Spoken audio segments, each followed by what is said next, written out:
Hey everyone, so good afternoon. So great to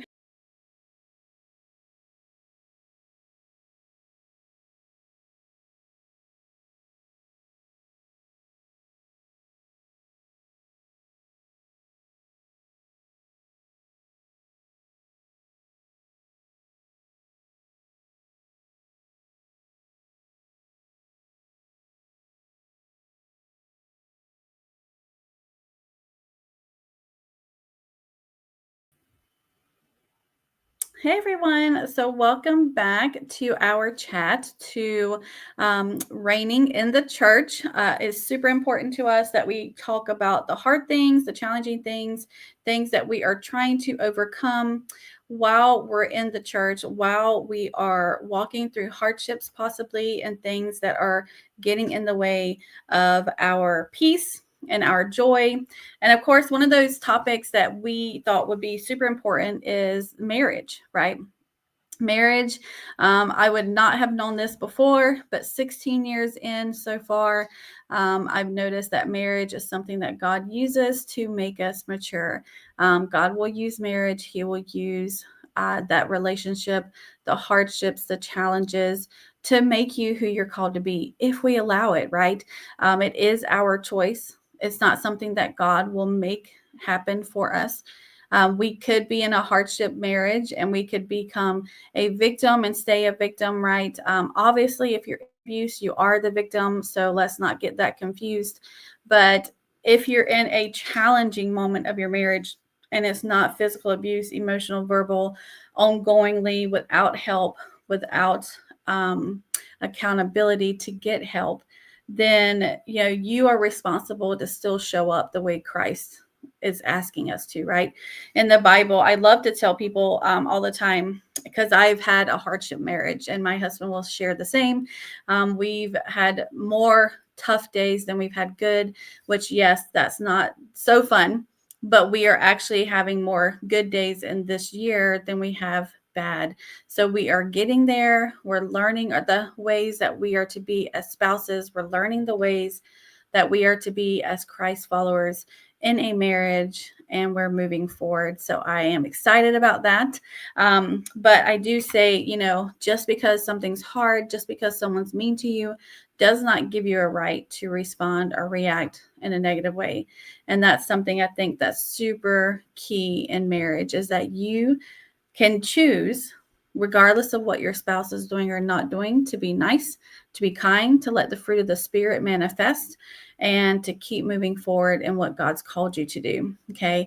And that's a hard balance, right? If your spouse is going through a challenging season, maybe they're more addicted to TV, or maybe they're just having more anxiety and need more time to themselves, or even if it's healthy or not, right? When they're going through something themselves, it's hurtful.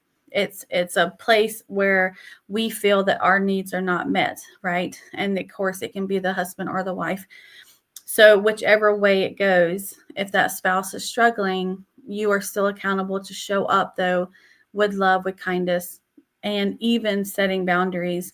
That's right. So if someone is in an addictive behavior, do we think that it's love to say, no, you actually can't be around here if you're going to choose to act that way or do that thing, especially if it's damaging or harmful to them or others, right? We have a responsibility as a spouse, as a child of God, to say, you know what? I don't think this behavior is what is good for you, for me, or the family. And I will say this, though, before you were to make a choice and decision to set that boundary, in a multitude of counselors, there is safety, right? There's wisdom. And so you want to get counsel from at least two people. And it could be a pastor, it could be a small group leader, it could be a counselor or professional. Get that insight and wisdom, sharing what your perspective is of what's happening in the marriage, getting that insight, and then asking them what boundary, what's a good boundary line that you should set. Okay. So again, if you're jumping in, this is for what we're talking about right now. It's just if you're living in a marriage that's hardship, that's either one of you have addictive behaviors or both of you. Maybe one of you are having more challenging time to live the Christian life. It could be that you have a challenging job and there's lots of hours where you're away from the family, right? There's a lot of things that can make a marriage a hardship marriage, is what I call it, because it's different. When you both are not able to give 100% into the marriage, I'm not saying that's good or an excuse, but when you're going through a season when one of you are not able to give 100% and be part of the marriage, then it's important to recognize that, okay, I need to get counsel. I need to see what's healthy. I need to ask the Lord and pray, of course, for direction, and then be in communication with your spouse. You have to tell your spouse, and you're responsible to tell your spouse that um, you're not liking what they're doing or it's hurtful, and that you need to set boundaries for the sake of them, for yourself and the family. So it's something to really think about. Setting boundaries is actually love. Okay.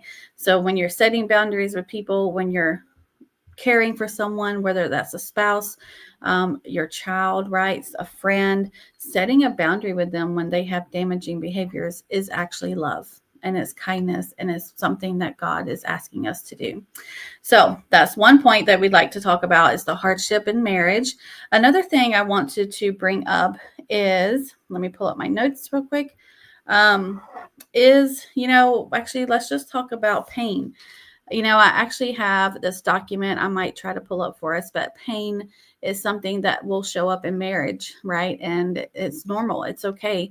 Why does pain show up? Well, I want to make sure we understand that pain can be something as simple as getting a um, paper cut, right, on your finger, that tiny, to pain that your hand is gone, right? Like, there's so many levels of pain, and that also can go with emotions and with relationships. We have different levels of pain. So when you're with a spouse, right, your pain might be different and at a different level than your spouse's pain. And the biggest tips that you want to take when it comes to pain is that, number one, you're not judging the other person's pain. You're not telling them that it's like, that's silly. You shouldn't feel that way. I don't know if you ever watched, there's a show, I think Everybody Loves Raymond, and there's a show where they have this whole thing where, the wife's told the husband, well, don't feel that way. And he's like, you can't tell me how to feel. And the whole show's about that. And at the very end, she ends up saying it, or he ends up saying it to her, and she gets mad, so they both realize, wow, no, it's not good to say, don't feel that way to someone. And when you're married to them, like, they need to know that you're hearing their pain, that they're feeling this, and that you are actually listening, So number one, don't negate someone's pain. Number two, in pain, is that you have to recognize where it's coming from. So you might feel, most of the time, we are going to feel that it's our spouse, right? Most of the time, we're going to think that it's our spouse causing us the pain. It's all their fault. Like, they're doing this, they're not doing that. And I want to encourage us that we actually take a moment and sit and think and say, oh, you know what? I might have had a bad day today at work, and I came home and my spouse just forgot to take the trash before I got home, and it triggered me, and they just don't care for me, right? And you feel like, okay, the pain is from them. Well, maybe in that lack of action, it was painful, but you need to recognize that some of that pain is actually from your job, or it was unprocessed emotions from earlier in the day. So it's important that we're recognizing that pain can actually be something that is created from our environment, from things we encounter. Maybe the drive home, if you really don't like traffic, it triggers you to be irritable and to fuss at the drivers. So when you get home and you haven't calmed down and processed that, what's going to happen, right? You're going to be irritable, and then your spouse is going to respond back to you for your irritability, and maybe your kids are going to do the same with an attitude. So it kind of just creates this whole rolling effect. So when you have pain, no, first off, don't tell someone their pain is not true. Acknowledge it, listen to them, but also know that the pain you're feeling is not only from your family or your spouse, possibly, but it could be your environment and situations that you haven't dealt with. So, of course, we can even look down to our past, right? When we have a childhood that is challenging, and almost everyone, even if you had a great childhood, there's could be beliefs and lies that you picked up on from a friend, from school, from sports, whatever it could be.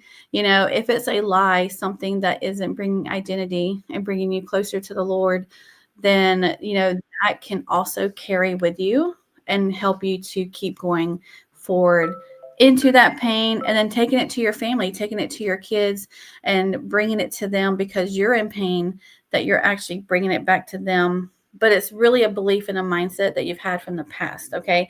So pain, just again, to recognize that pain is something that everyone encounters, but it's different for every person. So don't negate each other if you're in pain in a marriage. So we have Dr. Evelyn, I think, is coming on. Let's see here if we can bring her in here. Hey, Dr. Evelyn. Hello. Oh my goodness. I will say it's so much more challenging not to have someone to look at and talk to. I'm like, okay, well, we're going to talk to this computer. Hello. So good to see you.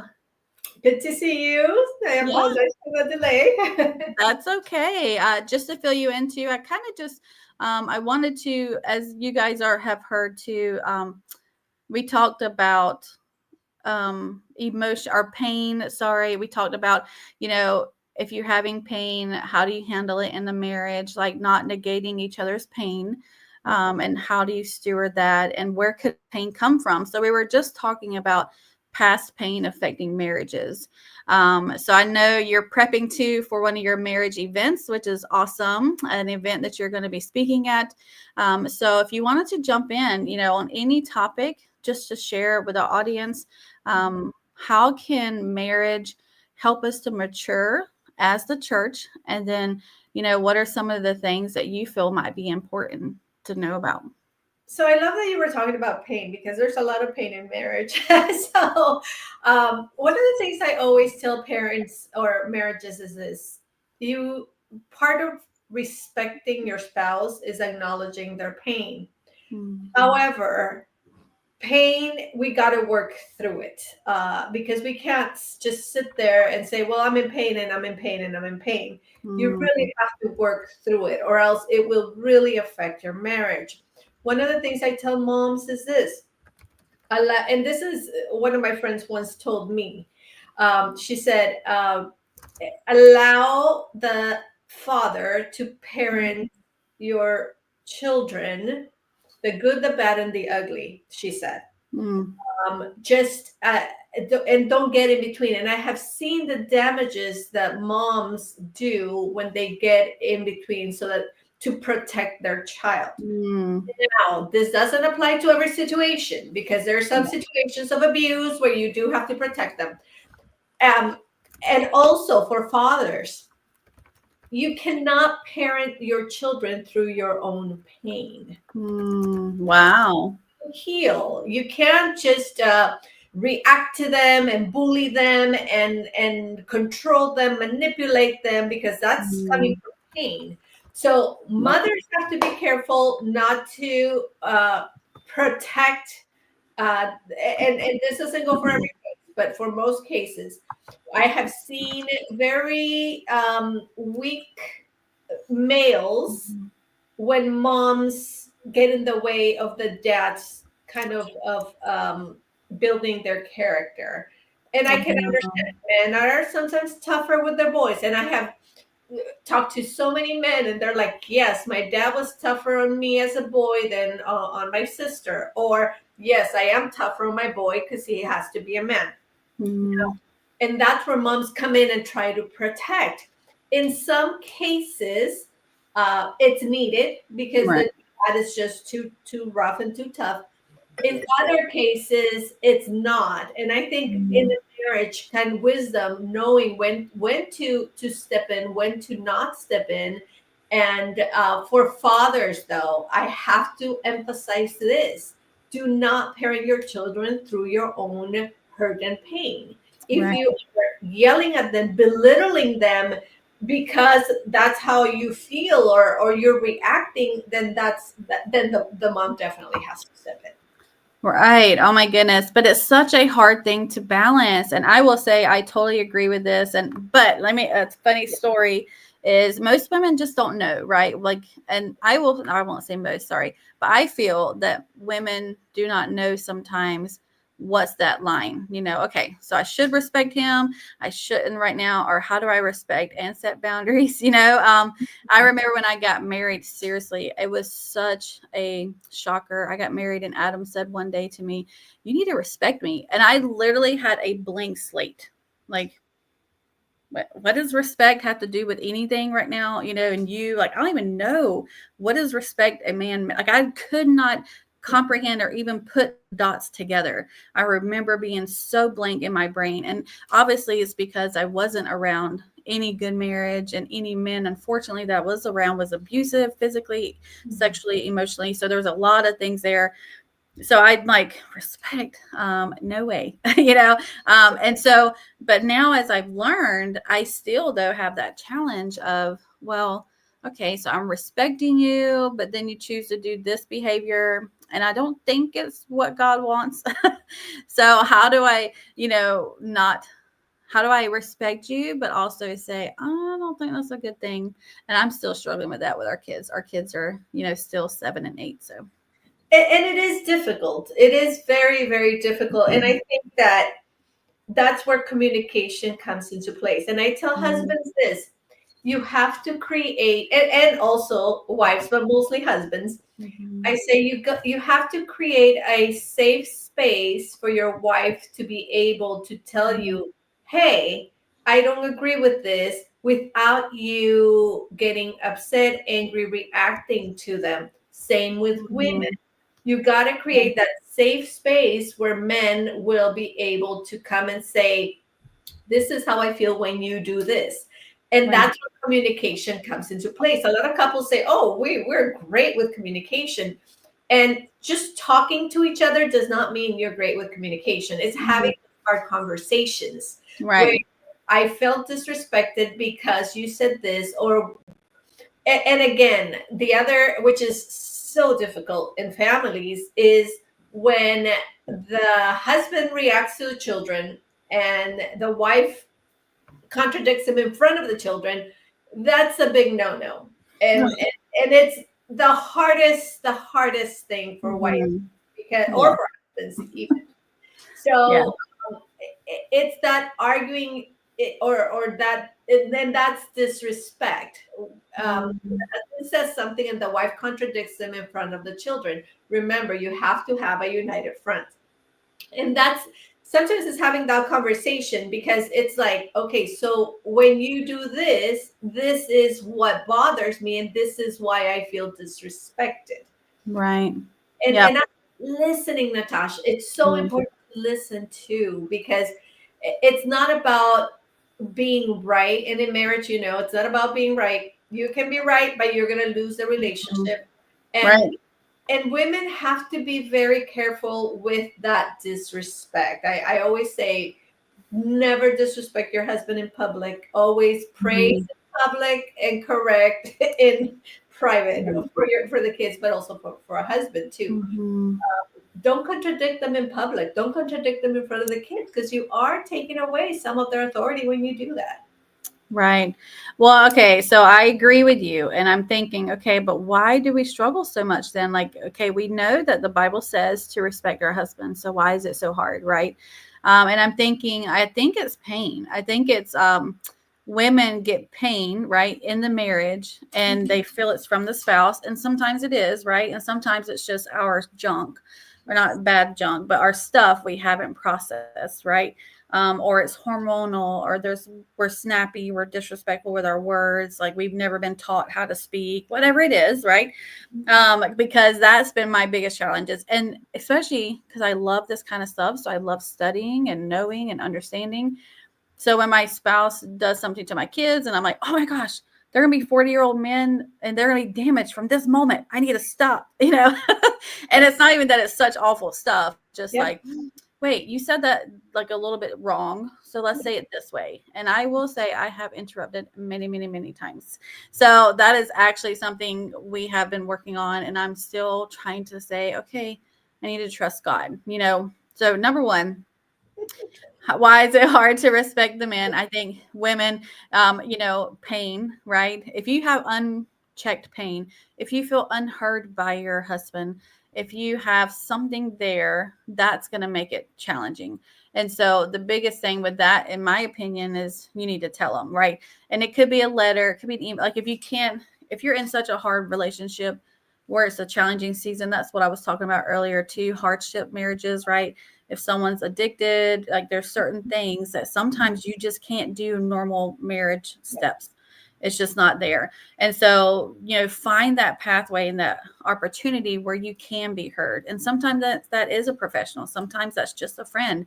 Mhm. That's a pastor. That's a small group. So make that space where you feel heard, because then your love tank gets filled up and you can go back home or be around your spouse that may be struggling. And it can go for, of course, husbands to wives if your wife is struggling, and show up for them, right? So deal with the pain. If you want to be respectful more with your husband and you're really having a challenging time, what's going on inside?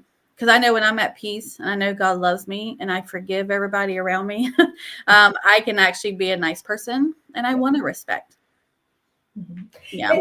And you know, my sister told me, because before she's like, yeah, I used to just say no, don't do that to Daniel. Mm, And she goes, so now I learned a new way. She goes, now instead of kind of saying it to dad, I'll say afterwards, what your dad meant to say was this. mm, So kind of reframing it where you're not invalidating what dad said and what dad right. demanded for. You're just rewording it for the child to understand it better. Mm, So that's a good strategy. And yes, making safe spaces in marriage, it's difficult. It's mhm. difficult because sometimes I have seen husbands like to push buttons, and wives like to push buttons. But I'll Right. be honest with you, Natasha, in the years I have been seeing families and marriages, one of the things that I've observed is that women, at a higher percentage, not that men don't do it, men do it as well, they change the terms and conditions of the marriage. So when they're Right. courting, they present themselves as very meek and humble and nice little girls, especially Yeah. in church. And then once they're married, all their true colors, come out. Yeah. And the other thing I have seen in marriages is men, most men, are simple. They buy a two-bedroom house and they're happy at their two-bedroom house for the rest of their lives. Right. And change the terms and conditions. Women are like, Mhm. I don't want this house. I want more. I want a bigger house. So then nagging and nagging comes in. Mm, right. And pushing comes in, and again, some men do need that wife to push them to be to achieve and to walk in their god-given gifting and Right. even wealth. So some men need that wife to push them, but Mm, there's a thin line between encouraging, building, and pushing gently to right. nagging, criticizing, and that's when it gets toxic. And so women Mhm. start pushing the men. I want more. We need a better house. We need better. And I'm like, you change the terms and conditions for this man, because this man was happy in a two-bedroom house. You were not. Right. That's where expectations come in as well. Right. So yeah, that's a good topic, expectations, because it can also be the other way around. Where, you know, my husband, because that happened to us. My Mhm. husband was like, oh, here's an on fire for the Lord, woman of God, for sure she's gonna be the best wife ever. And then we get married and it's all the triggers, right? You're like, oh. And I told him before, I said, listen, I hate men, you know, and I literally did then, because I was so abused. And obviously we should have waited for marriage, but we didn't. Okay. So it was like thrown into the pot, right? And I trusted God. I had so much God confirmation I felt in that time to get married to him, which is why I said yes. I didn't even say yes. I mean, and he gave me a desire for him, I should say. I was like, oh, he's very loving and kind and all this stuff. But as soon as we got married, I mean, oh my goodness, the expectations threw him into the deep end of like depression and other things. And then it threw me into the deep end of, well, you're not this, you're supposed to be that, I thought all this stuff was going to be good. So our expectations did not get met. And so I think one thing to be is realistic, right, in marriage too. Like if you have expectations, or if you're going through a hard time in your job, or if you truly do have an addiction, it could be food, it could be video games, it could be something harder like drugs or alcohol. Either way, they're addiction and they can steal from time with relationships. And so if you have that, be in communication. I know for us, we've had to balance and juggle our different addictions in our marriage to where we had to be confrontive. We had to set boundaries. We had to give space to heal and process and learn new behaviors. So there's a lot to juggle there. But your expectations have to be communicated and have to be real. Like if you're not going to, then you're going to get disappointed for sure. And like you said, the nagging. And then the spouses. Oh, sorry. Go ahead. No, go ahead. Okay, I was gonna say just real quick too, because you were saying the women nagging, and because that is true. We are very much more verbal to make sure people understand when we're unhappy, right? And the men, what happens? They withdraw for the most part. Some men are very great communicators, and all men are called to be great communicators. So I want to make sure we put that out there. But usually it could be depending on your personality, you withdraw and you just don't want to talk about it, and you just hide away, right? And so you're either doing that, or you're lashing out, you're speaking a lot, you're pointing a lot. So either way, they're both harmful and they're both damaging to the marriage for sure.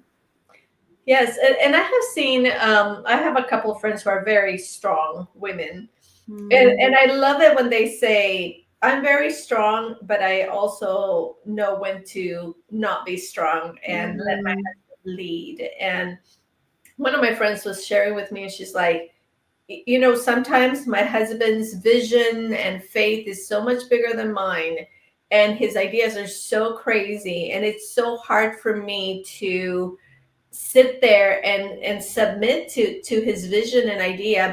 But she goes, but when I submit and I just let him lead, she Mm-hmm. goes, it's just so powerful what Mm-hmm. happens, because I allowed for that man to step into his leading role Right. and lead me. And she goes, and sometimes the ideas are pretty crazy, but God honors me respecting that man's vision, even if it's crazy. Um, Right. so that's another one. It's a struggle for wives to kind of sit there and say, "Are you sure about that that Right. decision?" Yeah. Right. And the wives usually aren't taught as a child, right? I mean, you're not seeing it portrayed in a good way. So you don't have, again, recollect like what is this supposed to look like? And Mhm. I think, but even what you're saying, like if we respect men, if wives respect men, husbands, and if husbands love their wives as Christ loved the church, laying down his life, I think that is what brings that amazing, amazing marriage, joy, peace, and all the fruit, because he says he wants it to be, like Christ loves the church. I mean, you're literally, it's a beautiful thing, laying down your life and then respecting and listening and honoring, and walking with each other. And I think when you can have both, when both people are healed and they're saying yes, that's where that amazing empowerment comes in for sure. And it's also building those memories, because in marriage, there's the fire, and then there's like, Mhm. and Right. it's rebuilding and growing and making fun memories. So I always tell parents this: when you're having dinner together, there should not be any type of correction, criticism, or anything, because then you just made the whole dinner moment that should be a fun family moment. You Right. just it made it so unpleasant. Yeah. um, so that's, I think, what couples need to work on a lot: making memories where you're putting everything else aside. all the problems, all the stress, all the Mhm. criticisms you have, all their flaws, leave it out and make those beautiful, safe moments for you, your husband, and your kids, um, and create those new memories and have those moments, because those are the ones that are going to be like, okay, I'm not going to give up on my marriage because we have those Mhm. beautiful moments, just my wife and I, or just the children and us. So That's so good. I love that. And to even take it further too, like that moment, don't argue in that moment, but also I've heard of marriages and we haven't done this yet, but creating meetings, right, where you can express, hey, you know what, you did this on Monday and we've had a crazy busy week. I mean, as long as you can forgive, right? I mean, if you're in resentment, you need to talk about it that day so you don't get in resentment. But I think if you have family meetings, which I hope that we will start to, is where you can actually communicate only in that time. So instead of nitpicking all these things, you're like, you know what? You left your socks out like 5 times this week. Can you maybe put them up? So that that chat happens in that marriage meeting. Or it could be, I'm tired. I need a break from picking up the kids from school. Do you mind starting to do it instead of just not talking about it? And then you start getting irritable. And then you're like, why am I irritable? Well, write it down and have a meeting about it, or just have that time in that moment where you're like, okay, let's talk about our family. Because think about if CEOs do that, right? If we do that in ministry, but we don't do it in family, yes. which is where I'm getting convicted on. So, yeah. And I feel moms are just so tired. Yeah. Uh, and they sometimes just need to have a good coffee with, a friend Mm, where they don't have to talk about anything else that's burdening them. And right. I feel fathers just need to nap and rest and rest. Mm, So I think both of them sometimes just need to rest. And mm, yes, those conversations where you're like, all right, this is not working, how can we solve it? And I think it's about solving it and working through it. yeah, I love that. That's good. One thing or two I wanted to chat about is keeping hope in your marriage. I know for us, whenever we feel something is hopeless, I mean, it's the worst moment in a relationship, right? And I think, how do you keep hope? Like, what are some of the ways that you could encourage people, or you might say this could be a really great way to keep hope in marriage, so that we can keep looking forward in the future? And I think that's a tough one when it comes, through the thick of it, when there's so many problems and stresses in the marriage. Mhm. But I think that's why it's so important. One of my friends once told me, if a man is walking in his assignment, he's going to be happy. Right.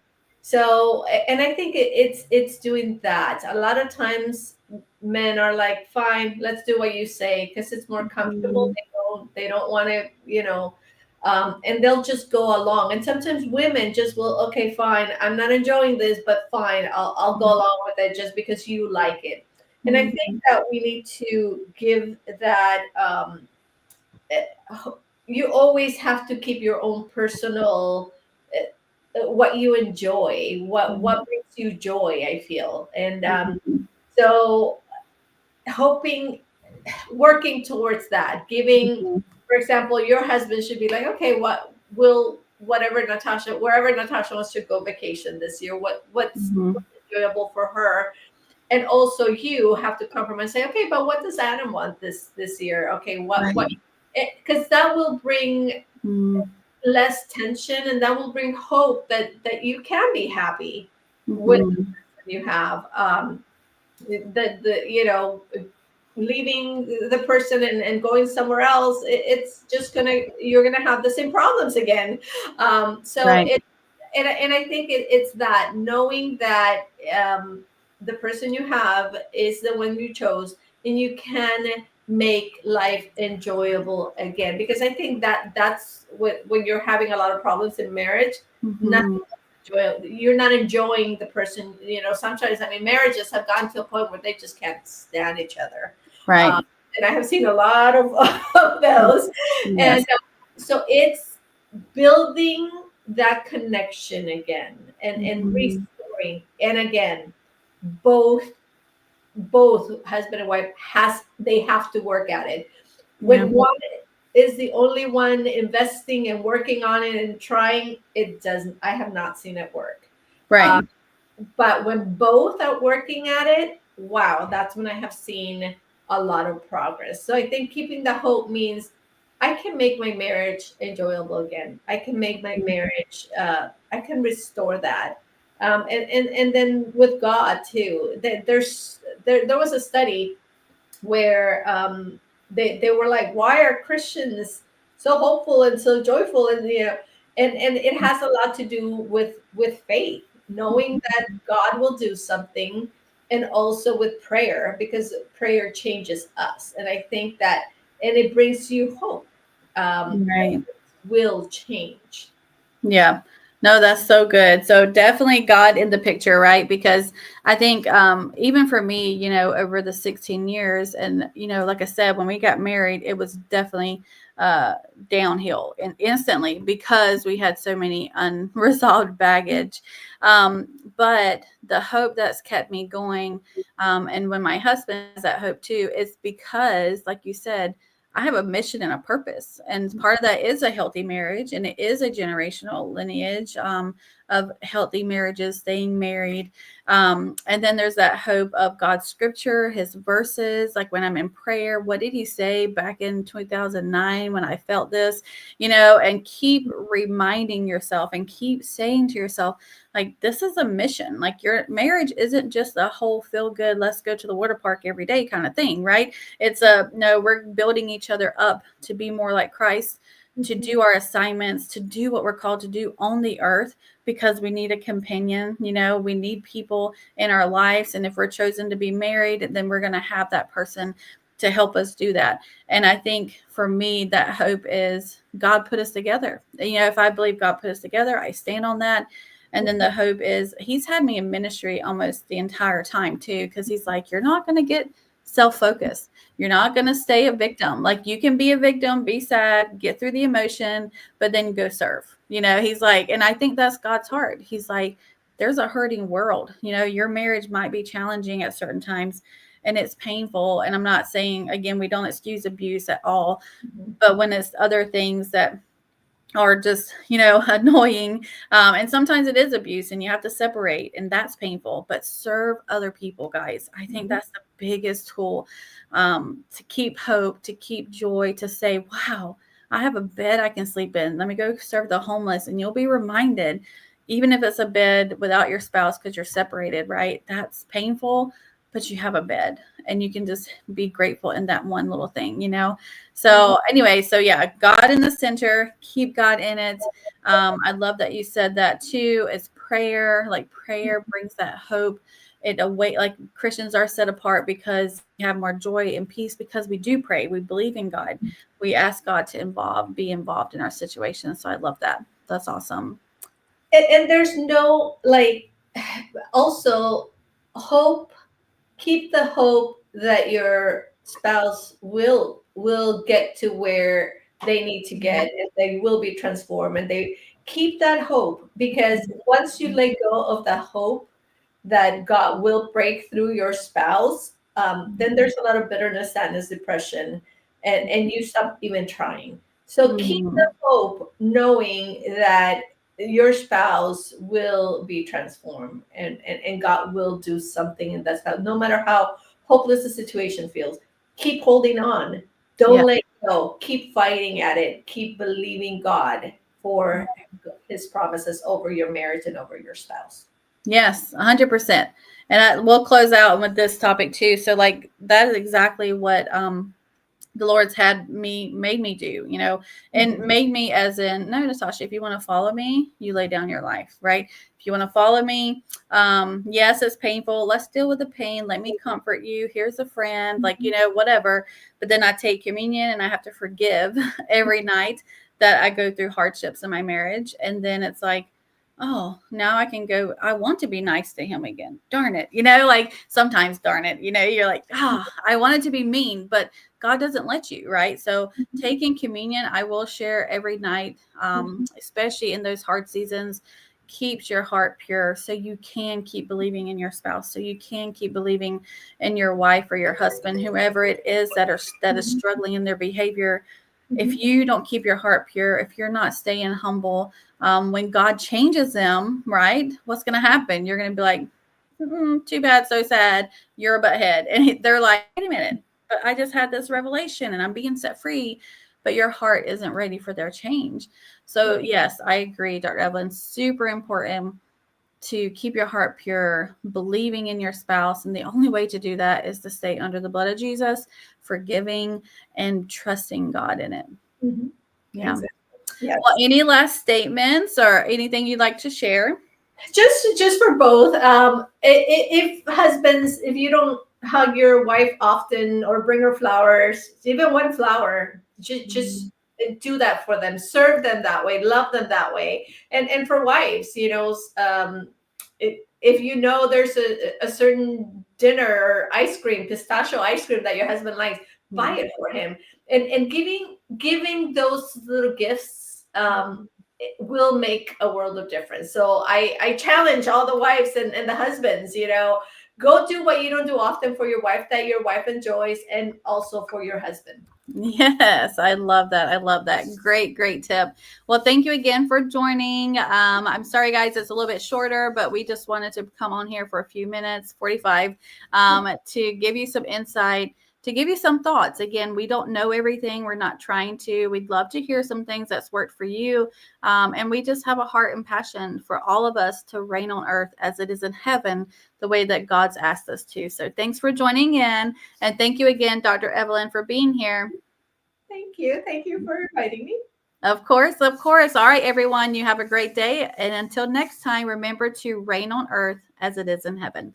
Bye. Take care.